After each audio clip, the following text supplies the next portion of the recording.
Welcome, lords and ladies, to another episode of Lords Mobile's Beginner's Guide. I am your host, Aevatrex, and today we're going to be talking about a very important subject in Lords Mobile, and that is going to be heroes. Now, heroes is very essential to the game. They're virtually everywhere. Anything that you need to do, heroes are more than likely going to be part of it, whether that's attacking, whether that's defending, monster hunting, Colosseum, you name it. Heroes are going to be a crucial part of it. But when you go over to the heroes, there may be a lot of stats, a lot of things that you may not understand right away. So we're going to go ahead and break it all down for you and make sure that you understand it all. That way you can see which heroes you want to use, which heroes you want to take up first, etc. Now, when you pull up a hero, there is quite a few things that is on the screen right here that maybe you don't understand right away. So let's go ahead and break it down for you. Now, first of all, let's go over the battle skills, because that's going to be very essential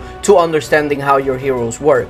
Now, if you take a look at Wesley, he has infantry attack 30%, which is very good, infantry max HP 50%, and food supply management that gives you food production. Now, all of that sounds great, but there are some other things that you need to understand in the background. First of all, if you take a look at the ones that are infantry based, infantry HP, infantry attack, that says when deployed. And what that means is that's only going to be active whenever Wesley is actually part of the battle, whether that's defending or whether that's attacking. If he is part of the battle, you're going to get those boosts.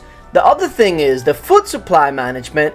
If you notice, it does not say when deployed. It actually says now passive. Now, what passive means is that no matter what you do, those bonuses are going to be active on your account. Whether he's part of the battle, not part of the battle, etc. It doesn't matter. Those boosts are going to be active on your account. And the amount of boosts is also going to be determined by the level of Wesley, or any hero in this case. So at Gray, once you unlock them, they'll start at the very minimum. And in this case, it will be 11.2%. And then as you keep upgrading the hero, you will get more and more, all the way up until gold. So very important to notice the difference between passive and when deployed. The other thing that's going to be very useful to know is the type of hero that it is. So there is this icon that is going to be in every hero that's situated right there. And essentially what that's going to show you is it a strength hero, is it an agility hero, or is it an intelligence hero? Now, Oathkeeper has a fist, meaning that is a strength hero.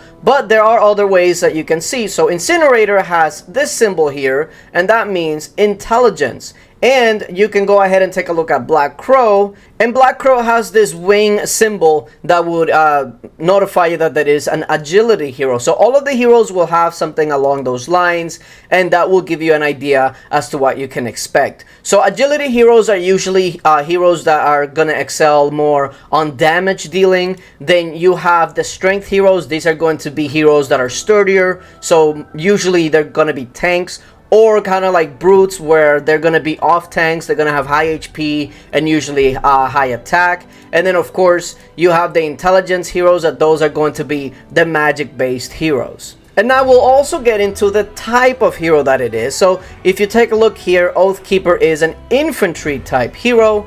And so every hero that you take a look at is going to have a type.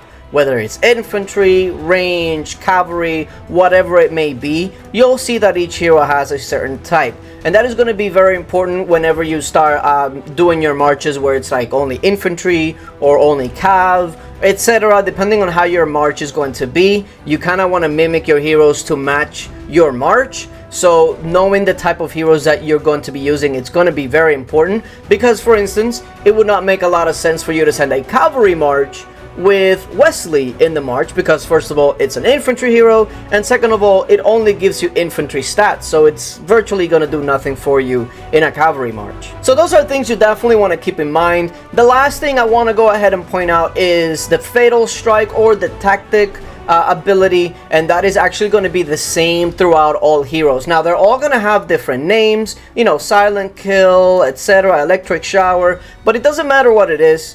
they're all going to do the same thing, and that's at max grade, it'll do 200% squad attack as damage. Now, not to get too into it, but essentially what that's going to do is it actually will do quite a bit of damage in battle. So making sure that you upgrade heroes will have an effect on the damage they actually do in the battle, because this tactic ability is going to be very beneficial for you. And that's also another reason why you want to make sure that you march the hero to your march, because that's going to be taking care of a squad, and that's going to be very helpful in your cause. So very important things to keep in mind. And now we get into the hero skills. Now, the hero skills are very different throughout all the heroes. All the heroes may have something different that they do, whether it's reducing defense, increasing attack, etc, etc. They all will bring something different to the table. So that's where it's going to be fun to see which hero would help you more in monster hunting, or whether that's Colosseum, etc. The hero skills don't really play any actual part in PvP battle, whether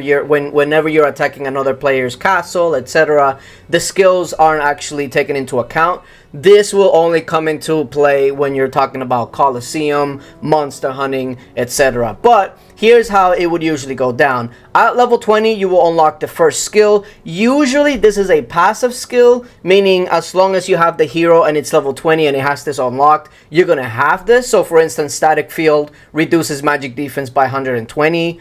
Another hero may do something else, but usually this is a passive skill. Now recently there has been some heroes that do not have a passive, and instead they have an active ability. The new hero that just recently came out has that, which is a quick attack. It's an active skill which jumps behind the target, so no passive ability on that one. And then there's also Necroduke that also has an active ability. So they've been changing usually in the last couple of new heroes. But generally speaking, for most heroes, this is a passive. And then at level 40, you're going to unlock another ability for the hero. And then at 60, you unlock the last ability, and also the ultimate ability, which can make or break a hero.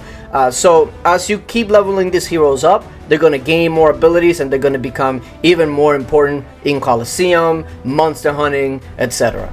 And the last thing I want to touch on here is the attributes. Now, the basic attributes that you're going to be shown for a hero is the strength, dexterity, and intelligence. And generally speaking, the type of hero that it is will give you an idea of what's going to be higher for that hero. So for Oathkeeper, it's a strength hero, so the strength is the highest. But if you go over to Black Pro, which is an agility hero, you see that the dexterity is much higher. So that's pretty basic to know. But if you go ahead and click here, it'll give you a more of a breakdown on the hero, so you can tell where it's going to excel, where it's weak at, etc. So if you ever want to get into more about the hero and where to use them, etc., this is going to be a good breakdown for you. And also keep in mind that if you need more information on a stat, like Pierce for instance, you don't know what it is, just go ahead and click it, and it'll give you a more detailed information of that specific stat. So as far as early on heroes, there are a few that I would highly recommend you finish really early, and these are going to be my top 5.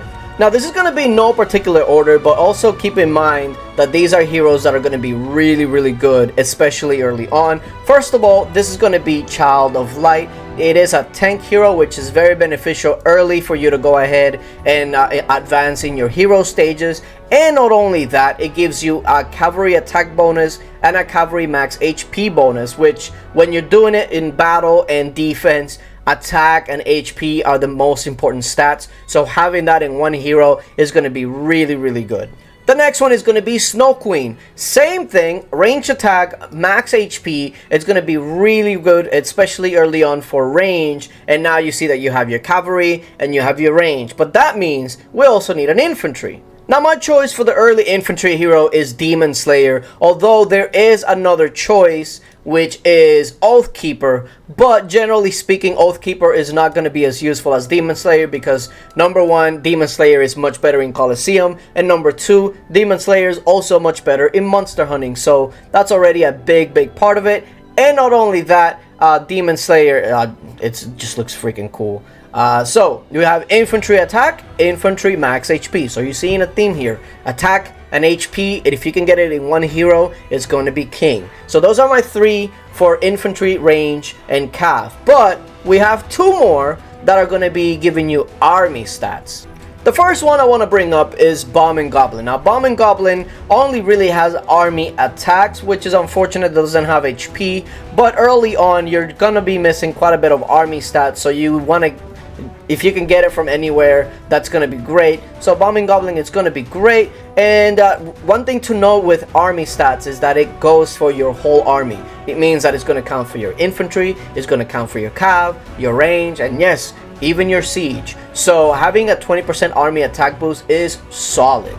And then the last one, of course, it's one of the best heroes in the game, bar none, is Rose Knight. Again, army attack plus 20%, and this time you actually do get a cavalry HP boost of 50%. So very, very solid. Not only that, Rose Knight is very good in battle, very good in defense, very good in the Colosseum, and also can see its uses in monster hunting. So early on, Rose Knight is going to be really good, and the good thing about a lot of these heroes is that they're going to help you quite a bit on the hero chapters, because the hero chapters will make sure that you use at least a tank, a healer, and generally 3 DPS. Now, depending on the stages, you might have to switch that around, but if you have a core with the team that I just mentioned, you may just have to throw in a healer for somebody like a Bomb and Goblin, etc., like a Prima Donna. Then you're going to be getting quite far in the hero stages, and the Prima Donna is this one. This is the one that you get early on,